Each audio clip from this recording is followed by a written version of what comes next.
What's going on, everybody? I'm your host, Zach Drew. Welcome to today's show. I want to thank you for watching last week's show. My gosh, we got a great response. You guys loved it. And like I said last week, this is basically considered part 2 of the content from 7 days ago, and it's going to be way more hard-hitting. I'll go ahead and start off by saying this. This will be one of the most fascinating shows I've ever done. But to cover my butt, I need to say up top that I am not a financial advisor and don't take anything I say on today's program as financial advice. So don't sue me. With that being said, I believe over the next 1 to 3 years, monumental, just ginormous financial changes are coming to the world. And I'm going to be sharing what I think will be one of the greatest potential transfers of wealth in modern history. And I want you to be informed.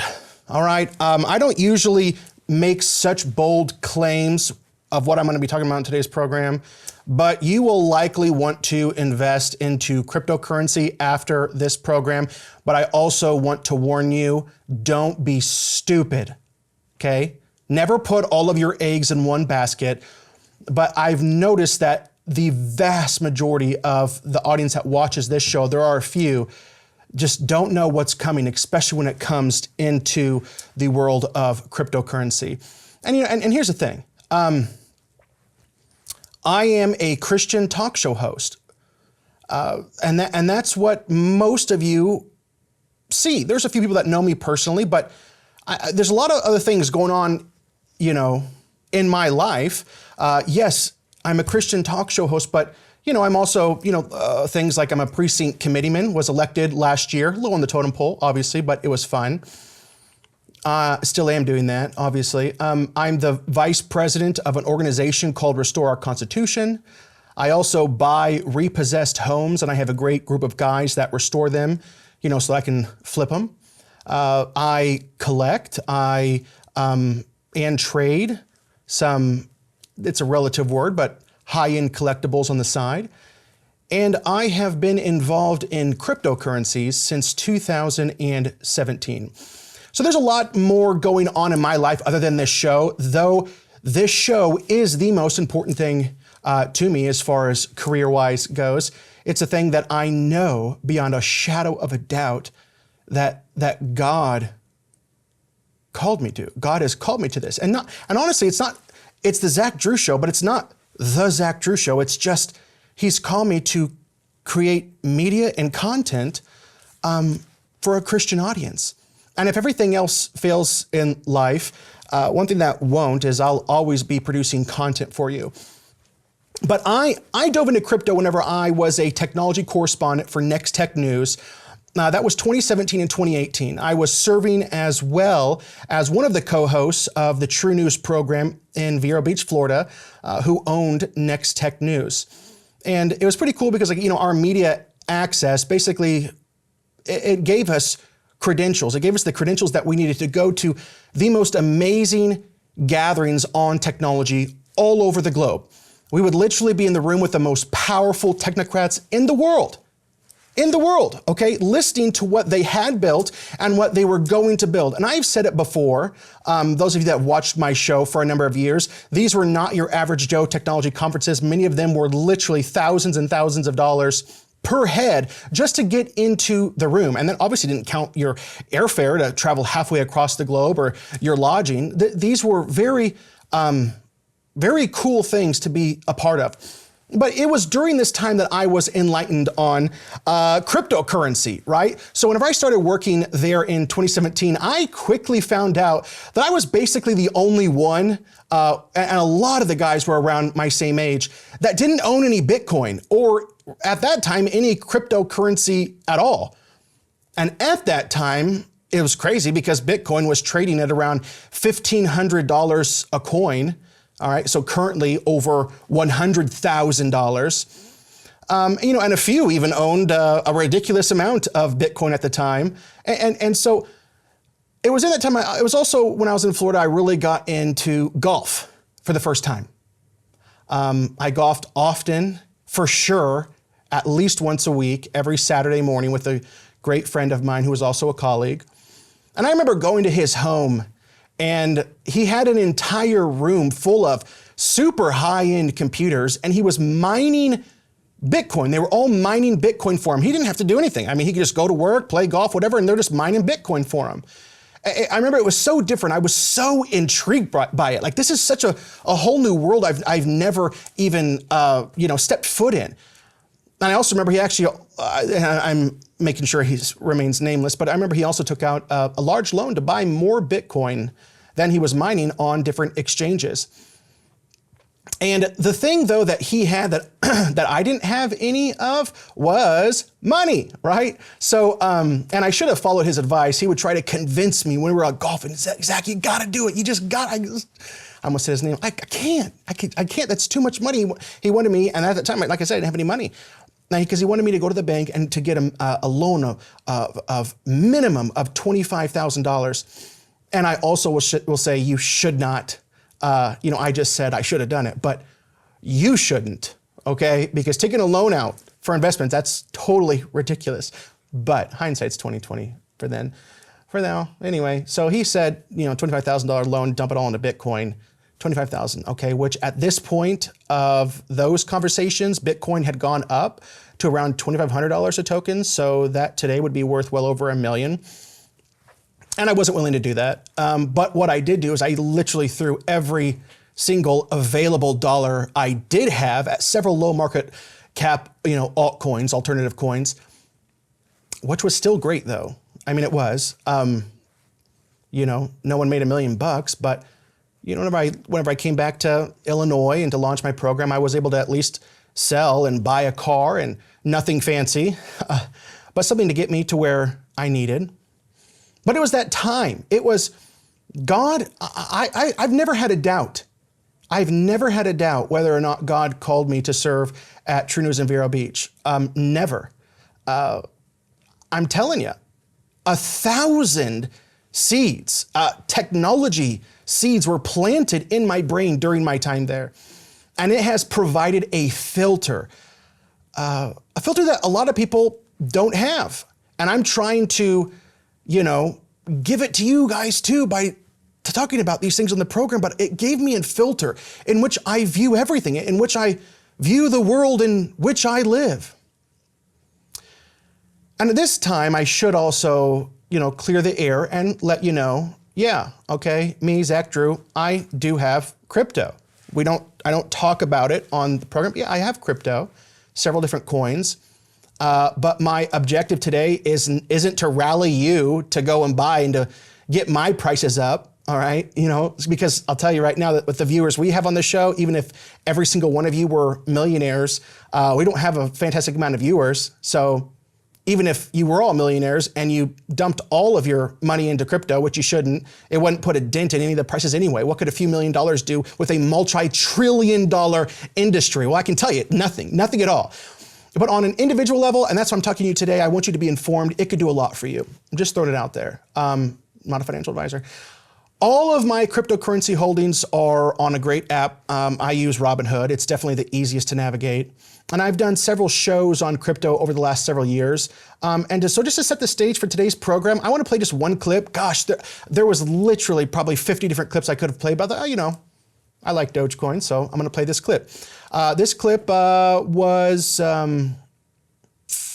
it would have been 3 years ago, and it was about a crypto altcoin called Dogecoin, and I was talking about Dogecoin and Elon Musk. So take a listen to this quick video. Right now, I am going to be talking about the Dogecoin. So this is bonus material now, if you're watching on Facebook, YouTube, everything. The other guys don't get this. In my opinion, one crypto to watch is a crypto called Dogecoin. Yeah, so I'm just simply saying, not financial advice, watch Dogecoin. It's pretty interesting what he's doing with it. My prediction, just my opinion, is a year from today, it very well could be worth, 0.0001 cents like it was 6 months ago. I think it's currently somewhere between, it seems to be somewhere between 5 and 6 cents. If you're watching it, it might be a little lower, a little higher, but somewhere in there. since Elon has started talking about it, literally like hundreds and hundreds of percents of value increase since he spoke about it. And if there is some type of partnership, I think that it'll do crazy things. I mean, I don't know. It's either a year from now, it's either going to be worth nothing or really, really something. I don't know. All right. So, like I said, that was 3 years ago. Saying, hey, I just think there is a good chance you just need to be watching it. And I had to cover my butt, which you have to do in this world by saying, hey, it could crash. But I think it could really, there's a better chance that it'll skyrocket. And that was 3 years ago, and it's gone up nearly 900% since I posted that video. 900%. And now there is an entire government agency. I said, watch the coin, watch. It all depends on Elon Musk. And now there's an entire government agency named after that cryptocurrency, Dogecoin.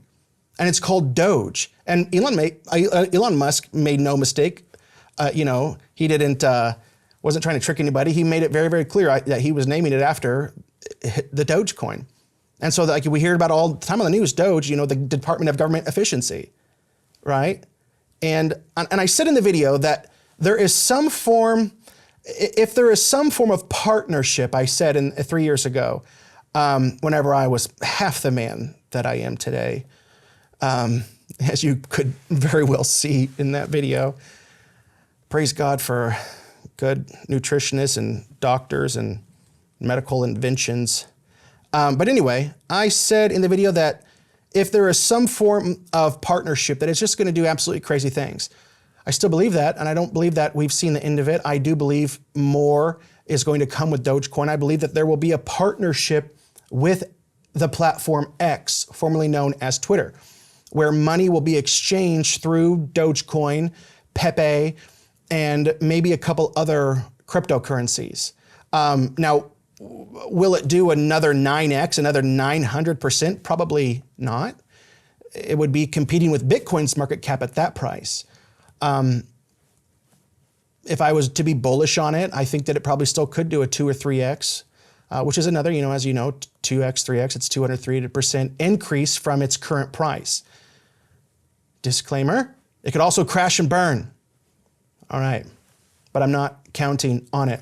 Listen, I haven't even started the show yet. We haven't even got to it's going to be a powerful show. Haven't even got to the show yet, but I need to talk about the fundraiser. Sorry, guys, we got to raise the funds to continue this program. And then I will dive right back into it after this.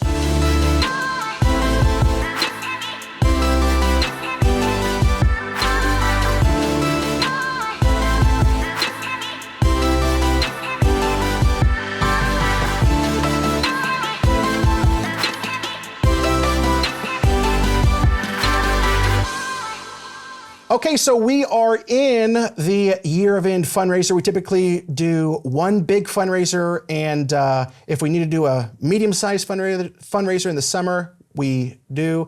At this point, unless God does something awesome, which he is fully capable of doing, we will have to do another fundraiser in the summer because we are a long way off. I do want to thank those who gave this week. Thank you, Vern and Juanita, for your $50 donation towards our fundraiser, $1,000 from Anita, $135 from Janet, $200 from Selena, $230 from Jessica, and $250 from Keith.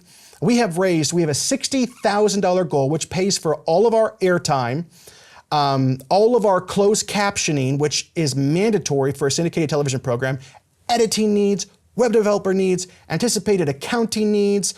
Basically, what we need in addition to our monthly recurring givers is $60,000 for the calendar year of 2025. So far, we have raised $22,185, which is nothing to scoff at.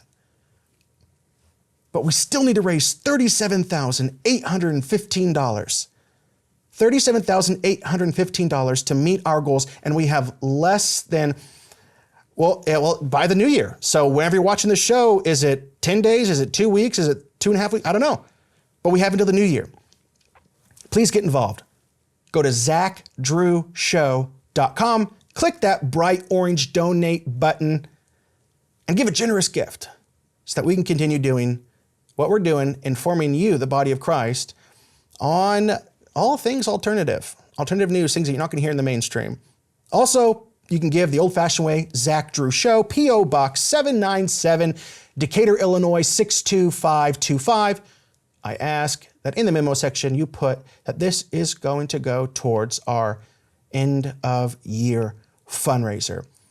Let's jump right back into the program. So at this point, I guess I could say welcome to the program because now we're just starting. So the topics for today, JFK, it's what we didn't get to last week. It's going to be awesome. About JFK and gold to Fed is kind of an equivalent right now to Trump, Bitcoin, and Fed. Sounds crazy, but hear me out. The new war for financial sovereignty, and hopefully this list is on the screen right now. Bitcoin, the new gold standard. I will preface it by saying that's a little sensational, but there is major things happening with creating Bitcoin to be a part of our state reserve and here in America, like other countries have, and it's going to happen. I want to say something, but it's going to happen, but I'm going to say it in a few minutes. CBDCs, the tool of tyranny that every Christian must resist. Trump's Bitcoin revolution, could a strategic reserve change America's future? From gold to crypto, the parallel battle for freedom. All right, so I just got a notification about a cryptocurrency, actually. XRP is currently down 5% today, which is a huge crypto that you're going to need to watch. Crypto that's very unlike Bitcoin. It's very centralized, but there could be some massive things that take part with XRP here in the future. Let's do a quick recap. So last week we covered some of the most pressing issues, particularly the battle for financial sovereignty and how JFK's challenge to the Federal Reserve mirrors Donald Trump's current fight. We went into and explored JFK's Executive Order 11110, which was his bold move to take control of the U.S. Money supply away from the Federal Reserve. And he was going to, issuing silver-backed currency directly through the U.S. Treasury. JFK's vision was clear: restore the gold standard, which was next, and stop the endless printing of debt-based currency. But that vision, well, it ultimately cost him his life.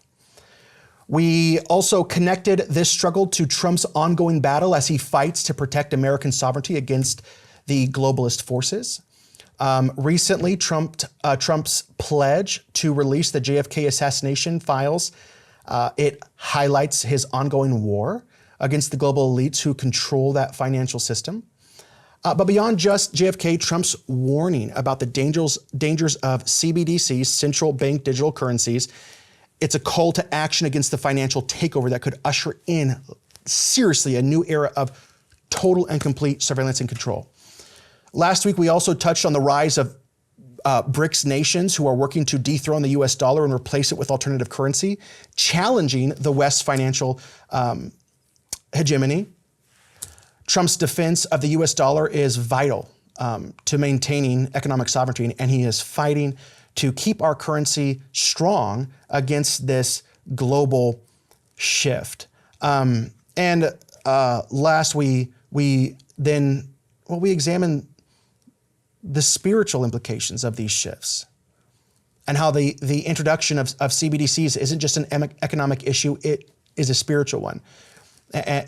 Revelation 13, these digital currencies could be the very system used to control who can buy, sell, and live freely anywhere in the world. And as Christians, we're called to resist this form of tyranny and stand for truth and freedom. But here's where things get even more critical. Cryptocurrency is at the center of this financial revolution. Bitcoin and other cryptocurrencies are part of a global shift that many are still totally unaware of. And so as the world transitions away from traditional banking systems and the US dollar, the future of money is changing. It's going to change even more. And with centralized CBDCs and the rise of decentralized cryptocurrencies might be the only way to protect ourselves from complete ruin, and to protect yourselves from privacy and your freedom, right? things are about ready to completely shift. And many are still in the dark about the full scope of what's coming. So let's get into it. Now enter cryptocurrency. The world as we know it is about to undergo a radical transformation. And many are still in the dark. Cryptocurrency, particularly Bitcoin, has emerged. And Bitcoin is a total game changer. So now enter cryptocurrency. Like I said, I'm telling you, the world as we know it's about ready to undergo a radical transformation. It really is. And so many are just absolutely in the dark of what's coming. Cryptocurrency, particularly Bitcoin, it's emerged as the ultimate challenger of the global financial systems. And the stakes literally they couldn't be higher right now. And it's not just like dark web, that's it's a generational thing where certain generations just think it's just something to buy things on the dark web, and it's used for criminal activity. And so was the internet and the World Wide Web whenever the World Wide Web whenever it first started, right? Because countries and lawmakers and financial giants are beginning to realize that decentralized assets like Bitcoin are not just an investment opportunity. They represent freedom from centralized control and inflationary manipulation. And we've already seen nations like El Salvador and Bhutan dive into Bitcoin reserves. And in the US, legislation is being proposed right now to create a strategic Bitcoin reserve. The writing is on the wall. Cryptocurrency is the future, and those who fail to adapt may find themselves at the mercy of a new world order controlled by a global, centralized digital currency. And here's the thing. To say crypto has no utility is exactly what the naysayer said about the internet in its earliest days. It really is. Like I said, it's nothing more than illicit activity. And my gosh, were they proven wrong. Other countries are now engaging in cryptocurrencies and setting up regulatory framework being developed for cryptocurrencies right now. All right, we have Central African Republic, the CAR, who accepts Bitcoin as legal tender. We have Ukraine, Brazil, Argentina, Nigeria is heavily involved in crypto. Venezuela, Russia. Russia's now exploring using Bitcoin and other cryptocurrencies for international trade to circumvent Western sanctions. Discussions about adopting crypto assets as part of national reserves have also occurred. Also on that list is India, Kazakhstan, Turkey. Turkey has seen significant Bitcoin adoption due to its currency instability, right? I mean, Turkey's struggling. So they're investing in things like cryptocurrency to make sure it doesn't absolutely go to zero. We also have Iran, and also a huge one, Saudi Arabia. Saudi Arabia's Vision 2030 plan, which we've talked about many times on this program, its plan explicitly includes crypto regulation. And then we have things like BlackRock. So a little bit about BlackRock, and I'm talking fast because I got a lot of content to cover. So BlackRock is an American multinational investment management corporation. It was based in New York City. Hopefully you've heard of BlackRock, because if you haven't, then you're living under a rock. It was founded in 1988 initially to risk management and fixed income institutional asset manager. So BlackRock is the world's largest asset manager, bar none, with, as of their Q3 reports of this year, have $11.5 trillion worth of assets under management. This is huge. And an article came out from Forbes today, about 2 hours before I did this program. And it was from Forbes that says BlackRock is now recommending Bitcoin investments, which they have for a little bit, but now they're giving different percentages, comparing it to the M7. Now that's huge. The M7 stands for the Magnificent Seven. So they're now comparing it to stocks like Alphabet, which is Google, Amazon, Apple, Meta Platforms, Microsoft, NVIDIA, and Tesla. Here's another article, okay?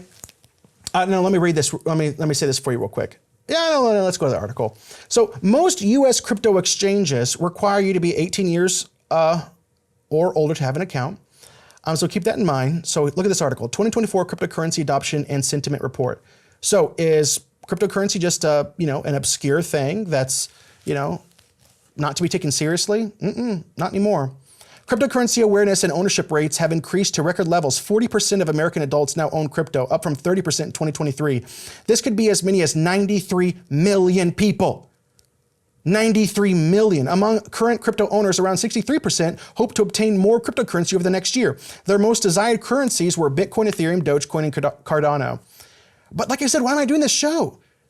It's for you. It's for your benefit, because I've come to realize that only a fraction of my audience that watch this program are involved in any capacity. Now let's tie this to the bigger picture, okay?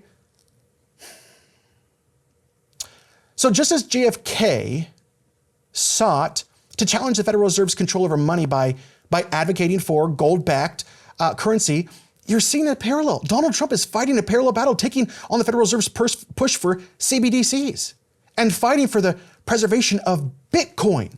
Yes, the leader of the free world, soon to be, fighting for the preservation of Bitcoin as a means of financial sovereignty. And as we explore this battle for economic freedom, it's clear that both JFK and Trump are fighting against centralized systems. One physical, which was fiat money and gold, and the other is digital. Okay, that's the 2024 version, CBDCs and cryptocurrencies. Do you see what's happening? It's just history repeating itself again. And I pray to God that we have a different outcome for Donald Trump. But my gosh, does he need to up his security? Man. And so, but here's the thing, the question still remains. Will Trump's battle against the CBDCs succeed? It's yet to be determined, right? Or will the Antichrist-like system prophesied in Revelation 13 soon take place? The answer lies, as far as short term, in the explosive rise of Bitcoin, a decentralized asset that may just be the last line of defense against a financial system that could enslave us all. Hopefully my tie wasn't over my mic, Andrew. What do I want to say? Buckle up. Buckle up, because the shift in the world's financial landscape is happening now, and cryptocurrency is at the heart of it all. With that being said, let's dive into a couple of articles. Article 1. It's going to be a lengthy article, but it has some great info. U.S. Bitcoin reserve is possible, but not without downsides. Want to see, both sides, want to read both sides of this coin. During his 2024 election campaign, United States President-elect Donald Trump made many crypto-related promises, including establishing a strategic Bitcoin stockpile. The idea has since picked up steam both in the United States and abroad. In 2021, El Salvador adopted Bitcoin as a legal tender and bought about 200 coins. The country has since increased its holdings to 5,942 Bitcoin as of November, worth $571.6 million at current prices. Bhutanese officials confirmed in 2024 that the kingdom had been mining Bitcoin since April of 2019 and still holds about 12,206 Bitcoin. A Bitcoin reserve is not without drawbacks. In July, U.S. Senator Cynthia Loomis introduced a bill, and it was huge, we talked about it on the show, to establish a Bitcoin strategic reserve. Pennsylvania lawmakers also introduced legislation in the state's House of Representatives. So once again, gosh, you have Donald Trump, you have all these countries that are already doing it. You have senators, you have a bill introduced in the House of Representatives for Pennsylvania. And to do what? To permit its treasury to hold up to 10% in Bitcoin. This is the United States of America. People, get with the picture. It's changing, and it's going to change really fast. It's literally like the invention of the internet. Nobody knew. There's videos of talk show hosts in the mid-1990s. They're like, oh, what's this for? Like, who's actually ever going to be using this? That is the Bitcoin and the cryptocurrency conversation of today. It's going to take over the world. Polish presidential candidate has vowed to create a Bitcoin reserve if he wins next year's election. A newly proposed bill in Brazil's Congress is also aimed at establishing a sovereign federal Bitcoin reserve. The US government already holds, people don't know this, did you know this? We already hold 213,297 Bitcoin worth over 2 billion, acquired through seizures, with the largest portion coming from shutting down the online Silk Road black market in 2013. According to CoinGecko, governments around the world hold about 2.2% of Bitcoin's total supply, 471,000 plus Bitcoin. Accumulating more Bitcoin for the reserve could prove tricky. According to the Blockchain Council, more than 19.7 million Bitcoin have been awarded to miners in block rewards. Bitcoin's creator, Satoshi Nakamoto's white paper dictates that only 21 million are available, meaning most are already in circulation. A growing list of firms have taken the plunge and added Bitcoin to their balance sheets this year, including YouTube alternative Rumble, artificial intelligence company Genius Corp, and Japanese investment firm Metaplanet. Michael Saylor's MicroStrategy tops the list with 386,700 Bitcoin, worth about 37 billion according to the firm's portfolio tracker. MicroStrategy has been steadily acquiring more Bitcoin for its stash, which is now worth over 37 billion. Now, keep in mind that MicroStrategy is one of the largest and most influential companies of its kind in the US. And they're divesting from the dollar and investing into crypto. And I'm going to spend just a minute talking about that article from Pennsylvania. Pennsylvania lawmaker introduces bill for strategic Bitcoin reserve. What I'm trying to do is I'm trying to establish that it is the whole world, it's countries, senators, congressmen, the most profitable businesses, and the largest asset managers. And many of us don't even have any skin in the game. Pennsylvania lawmakers have introduced legislation in the House of Representatives to permit its treasury to hold up to 10% in Bitcoin on its balance sheet. In a November 12th memo, Representative Mike Cabell, a Republican, said he had proposed the bill as a tool to protect against inflation, claiming using Bitcoin as a hedge could offer stability in uncertain economic times. Cabell cited investment firms like BlackRock and Fidelity turning to BTC Bitcoin to shield their portfolios from economic volatility. The lawmaker introduced the bill in the Pennsylvania House on November 13th. It is important that we are informed. The more information we have, the better decisions we can make. What we have discussed is that, like I said, congressmen, senators, countries, presidents throughout the world, the largest investment institutions on the planet are now viewing cryptocurrencies, primarily Bitcoin at the moment, through the same lens that the gold and silver historically have been viewed from. This is crazy. We have entered, I've been saying it since, I started saying it back before you started the show, 2017. We have entered the fourth industrial revolution. It's the last industrial revolution before Christ comes back, where the world is going to be, it's everything AI, it's everything digital, it's all things IoT, quantum computing, where AI isn't just outside, but it's within us, where we reach something called the singularity and AGI, artificial general intelligence. We're here. And it is the last industrial revolution before Christ comes back. I am certain of it.